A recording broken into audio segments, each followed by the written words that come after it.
الحمد لله رب العالمين والعاقبة للمتقين والصلاة والسلام على سيد المرسلين وعلى آله وأصحابه أجمعين أما بعد فأعوذ بالله من الشيطان الرجيم بسم الله الرحمن الرحيم وأوفوا بالعهد إن العهد كان مسؤولا۔ خواتین و حضرات، اسٹوڈیو اسلام میں آپ کا استقبال ہے۔ ریاض الصالحین جو امام نووی رحمۃ اللہ علیہ کی کتاب ہے، اس کا سلسلہ جو آپ کی خدمت میں پیش کیا جا رہا ہے، اس میں آج جو باب ہے کتاب الادب، ادب اخلاق، انسان کا رہن سہن کیسا ہونا چاہیے، یہ بھی ایک ایمان کا حصہ ہے۔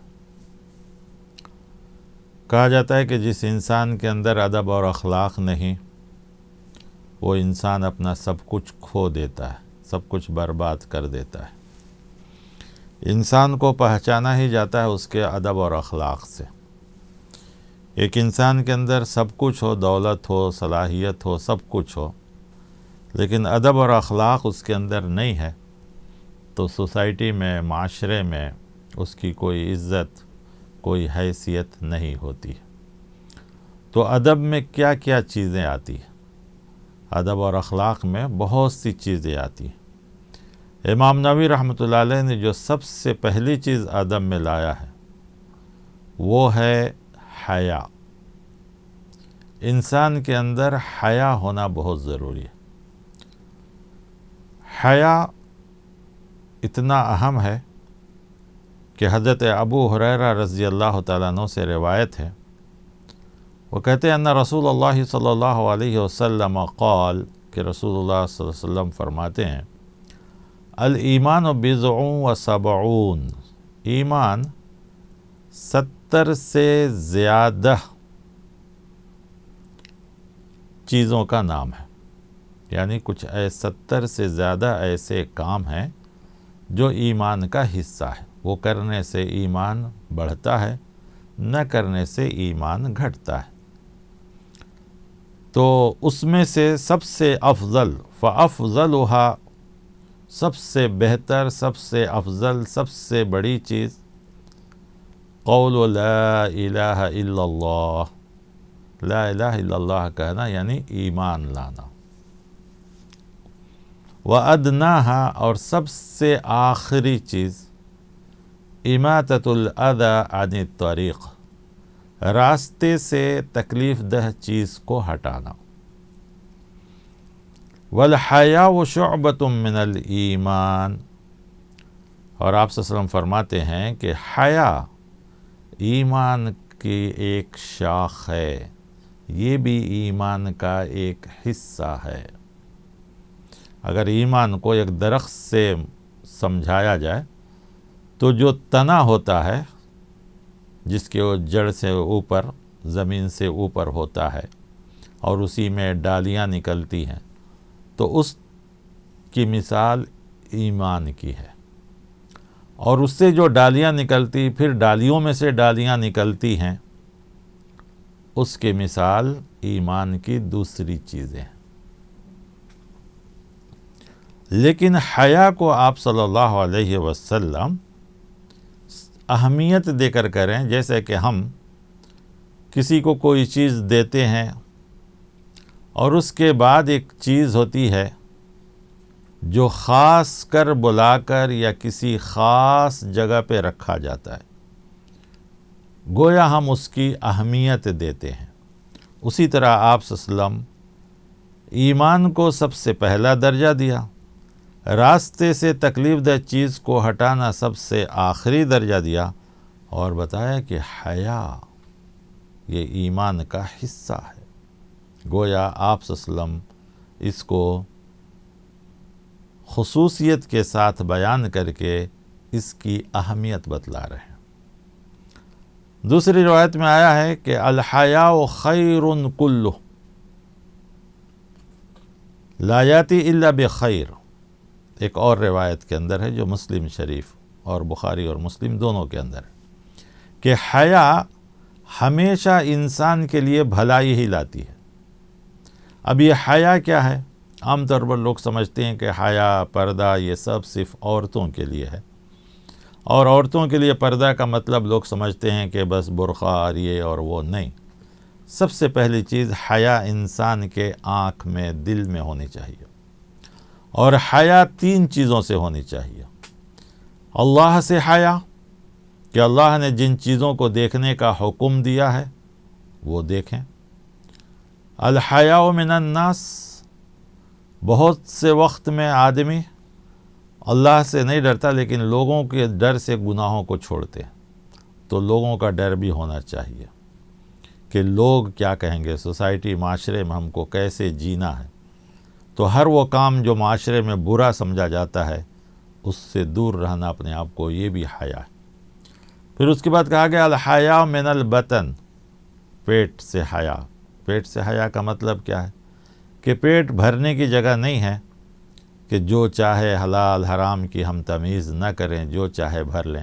کہا گیا کہ نہیں، پیٹ میں بھی حلال چیزوں کو داخل کریں. تو بہرکیف حیا صرف وہ نہیں ہے بلکہ انسان کے آنکھ اور دل میں سب سے زیادہ حیا ہونی چاہیے.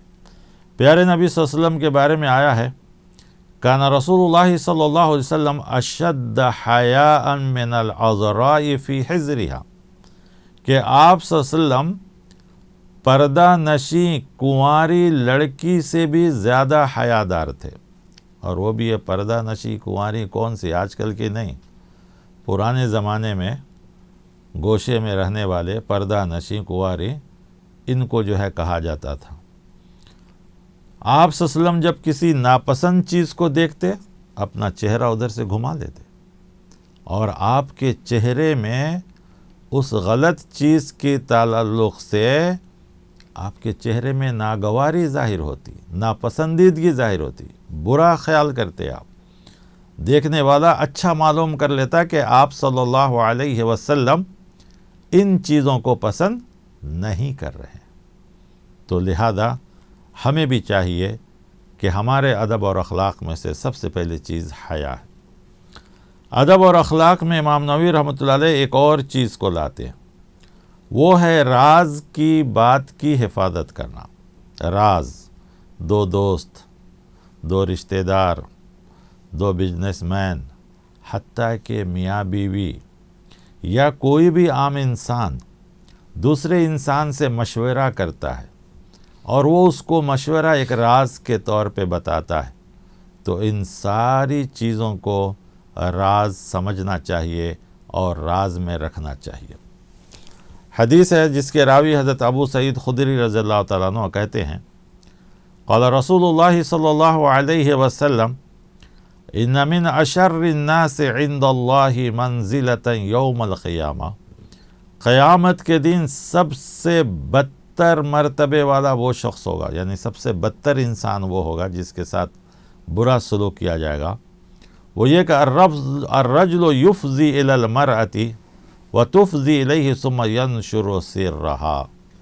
یہ راز کی سب سے آخری چیز بتائی جا رہی ہے کہ سب سے برا انسان، مرد اور عورت، وہ ہے قیامت کے دن جو مرد اپنی بیوی سے یا بیوی اپنے شوہر سے ملاقات کرے، راز و نیاز کی بات کرے، پیار و محبت کی بات کرے اور اس کو اپنے دوستوں میں پھیلائے کہ ہم ایسا پیار کرتے ہیں یا ایسا بات کرتے ہیں یا ایسا ملتے ہیں یا ایسا. یہ ان چیزوں کا بتانا دوست اپنے دوست کو یا لڑکی اپنے سہیلی کو، کہا گیا کہ قیامت کے دن یہ سب سے بدتر لوگ ہوں گے. تو معلوم ہوا کہ میاں بیوی کے آپس کے تعلقات ایک اہم چیز ہیں، پیار محبت کی بات کرنا، لیکن اس کو باہر لانا، اس کو ایک دوسرے کو بیان کرنا، یہ برا سمجھا گیا ہے. تو 2 دوست کی بات کو یا 2 رشتہ دار کی بات کو، یا کوئی آدمی ہم سے مشورتاً کوئی چیز پوچھے اور وہ کہے کہ اس کو راز میں رکھیے اور ہم راز میں نہ رکھیں، تو وہ انسان کتنا بڑا گنہگار ہوگا ہمیں اور آپ کو سمجھنا چاہیے۔ تو اخلاق کے خلاف ہے یہ چیز کہ شوہر بیوی آپس کی چیزوں کو دوسروں سے جو پردے کی چیز ہے، جس کو پرائیویٹ لائف کہتے ہیں، اس کو شیئر کرنا، یہ تک بھی اللہ تعالیٰ کو پسند نہیں اور یہ اخلاق کے خلاف ہے۔ اخلاق میں یہ بات بھی آتی ہے کہ وعدہ پورا کرنا، یہ بھی اخلاق سے تعلق رکھتا ہے۔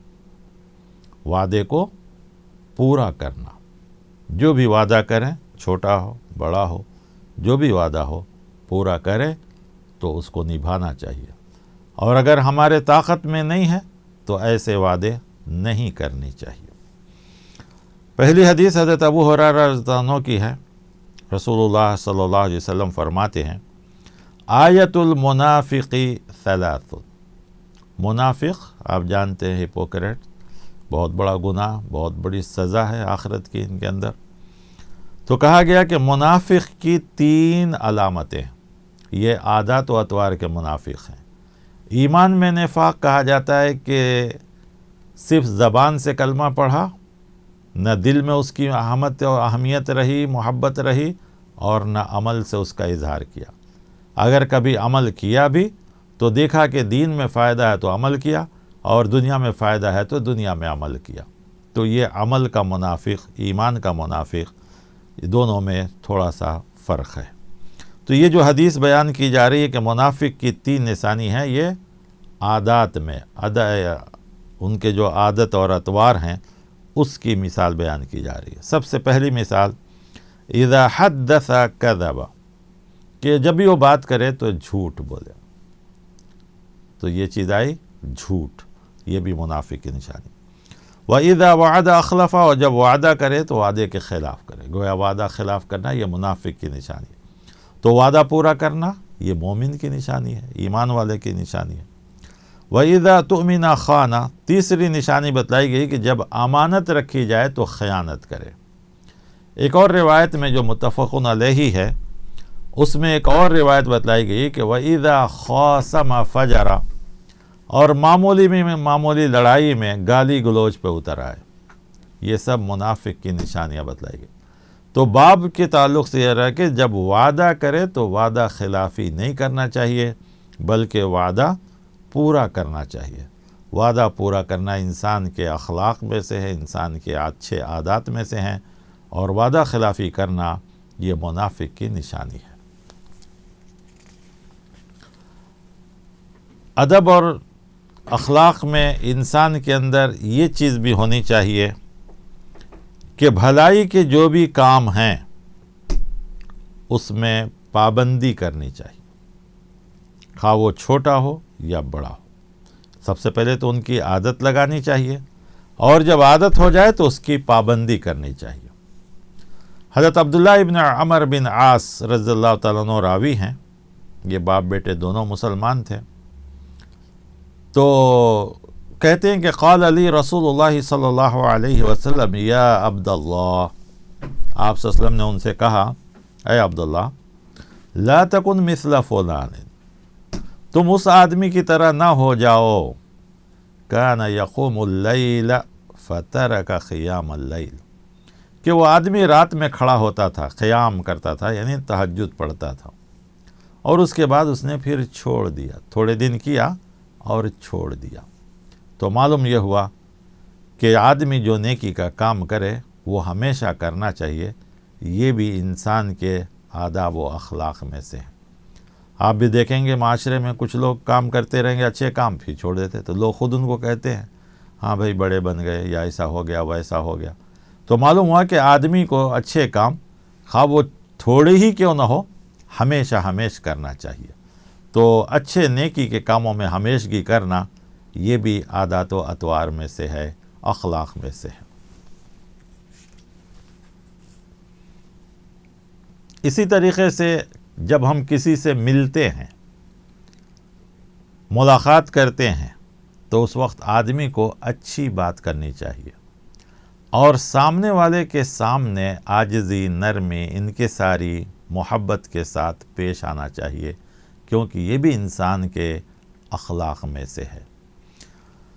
عدی بن حاتم صحابی ہیں، وہ روایت کرتے ہیں رسول اللہ صلی اللہ علیہ وسلم نے فرمایا اتقوا النار، آگ سے بچو، ولو بشق تمرۃ، اگرچہ کہ ایک کھجور ہی کیوں نہ ہو، فمن لم یجد فبکلمۃ طیبۃ، لیکن اگر کسی کو تمہارے پاس یہ کھجور بھی نہ ہو، اتنا بھی اس کے پاس نہیں ہے، تو اسے چاہیے کہ لوگوں سے اچھی بات کے ذریعے بات چیت کرے اور اپنے آپ کو بری بات سے بچائے۔ تو دیکھیے صدقہ خیرات کتنا بڑا عمل ہے، لیکن اگر انسان کے پاس مال نہیں ہے تو اچھی بات کہنا بھی اللہ تعالیٰ کے نیک بندوں کی نشانیاں ہیں، اور یہ انسان کے ادب اور اخلاق میں آتے ہیں۔ تو نیک بات کہنا، اچھی بات کہنا، اچھے الفاظ استعمال کرنا، آدمی جس لائق کا ہو اس کے لائق کا اس کا نام یا اس کے القاب یا اس کا طور طریقہ اختیار کرنا، یہ بھی انسان کے اخلاق اور آداب میں سے۔ دیکھیے کتنی چھوٹی چھوٹی باتیں ہیں، لیکن یہی چھوٹی چیزیں جسے آج کل پرسنالٹی ڈیولپمنٹ کہا جاتا ہے، اور نہ جانے کیا کیا ناموں سے لوگ ٹرین کرتے ہیں ایک دوسروں کو، یہ سب سے پہلے اسلام نے سکھایا ہے کہ اسی کی وجہ سے انسان کو معاشرے میں عزت ملتی ہے اور اس کا ایک مقام اور اس لوگوں کے دلوں میں اس کی محبت اور عزت ہوتی ہے۔ یہ سب احادیث کے اندر بیان کیے گئے۔ اخلاق میں سے انسان کے یہ بھی بتلایا گیا ہے کہ جب کسی سے بات کرے تو اس بات کو وضاحت کے ساتھ پیش کرے، یعنی ایسا الفاظ استعمال کرے کہ سامنے والا آسانی سے سن لے، سمجھ لے۔ ایسا لفظ نہ استعمال کرے جس کے ڈبل معنی ہوں یا غلط معنی ہوں یا وہ سمجھ میں نہ آتے ہوں۔ تو ایسی زبان استعمال کرے بات چیت میں کہ سامنے والا اس کو سمجھ جائے، پسند کرے اور اس کی بات سے محبت کرے۔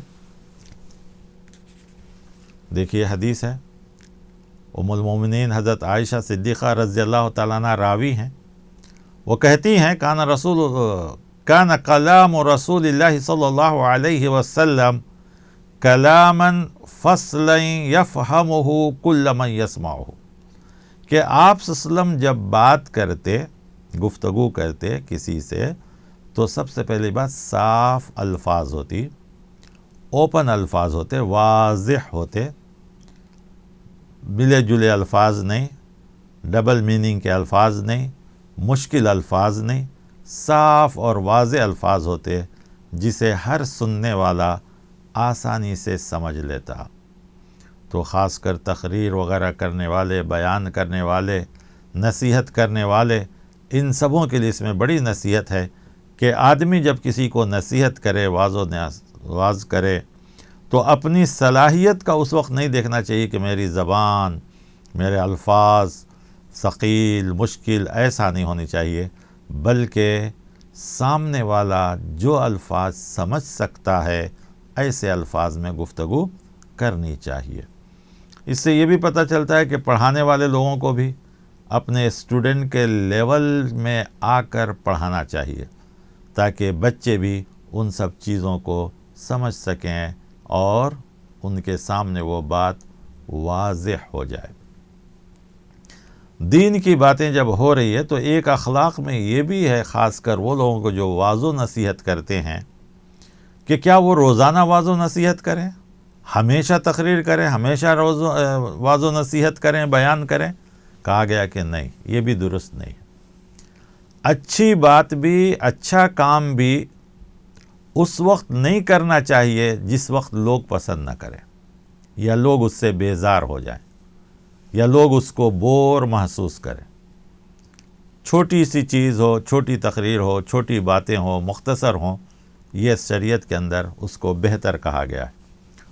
وائل شقیق بن سلمہ، عن ابی وائل، شقیق بن سلمہ راوی ہیں، کہتے ہیں کان ابن مسعود رضی اللہ عنہ یذکرنا فی کل خمیس، کہ ابن مسعود عبداللہ ابن مسعود رضی اللہ عنہ صحابی رسول ہیں، ہم لوگوں کو جمعرات نصیحت کرتے تھے، تو ان کی نصیحت بڑی پیاری ہوتی تھی، بڑی اچھی ہوتی تھی.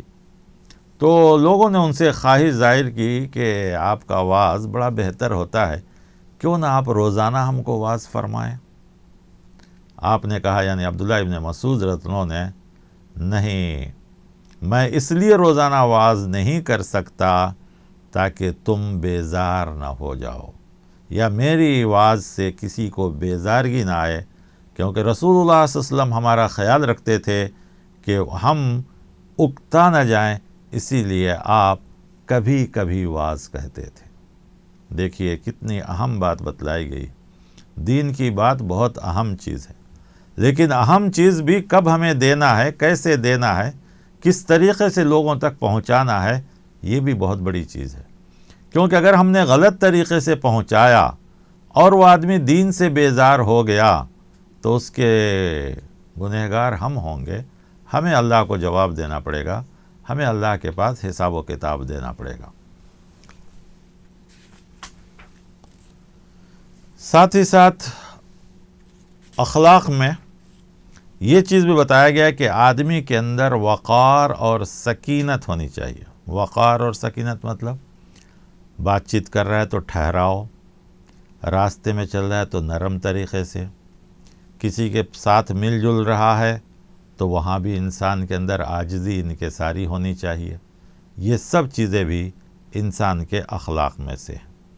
اس میں بھی حضرت عائشہ صدیقہ رضی اللہ تعالیٰ عنہ پیارے نبی صلی اللہ علیہ وسلم کی ایک چیز کو نقل کرتے ہیں کہ دیکھیے اخلاق میں کتنی چھوٹی چھوٹی چیزوں کا دخل ہے. وہ کہتی ہیں کہ ما رأیت رسول اللہ صلی اللہ علیہ وسلم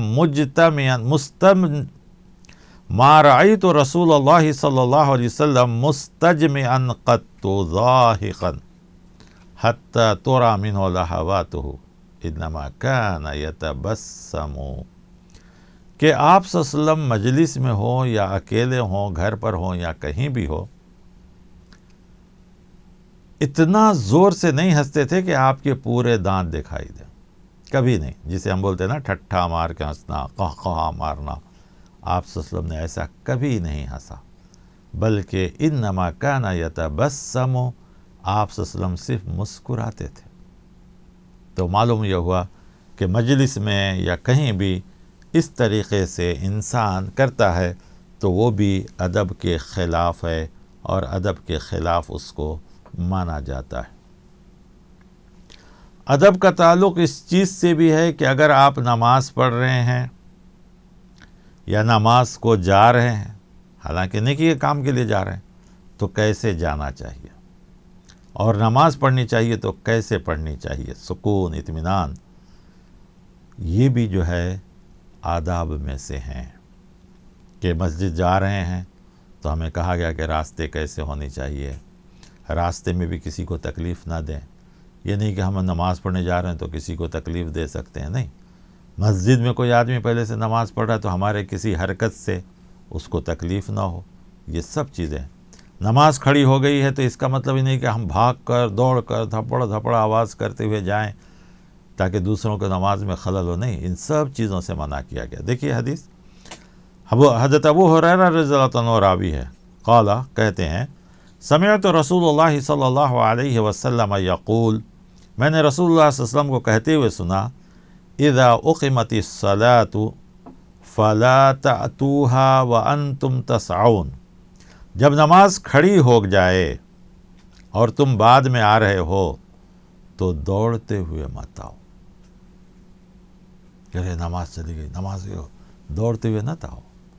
اس سے تو ایک تمہیں آواز ہوگی تو دوسروں کو خلل، خود تمہارا نفس پھولے گا. سانس پھولتی ہے انسان جب چلتا ہے، تو اس کے بعد نماز میں کھڑو ہوگے تو تمہیں خود تمہاری سانسیں پھولیں گی، تمہاری آوازیں آئیں گی، تو تم جو پڑھنا ہے وہ پڑھو گے یا اپنی سانس کو کنٹرول کرو گے. کہا وَأَتَوْهَا وَأَنْتُمْ تَمْشُونَ، اور اسی طرح دوڑ کے بھی مت آؤ بلکہ تم سکون کے ساتھ، آرام کے ساتھ آؤ. فَمَا أَدْرَكْتُمْ فَصَلُّوا، جو رکعت تم کو ملی پڑھو، اور جو تمہاری چھوٹ گئی وَمَا فَاتَكُمْ فَأَتِمُّوا، جو چھوٹ گئی اس کو مکمل کر لو.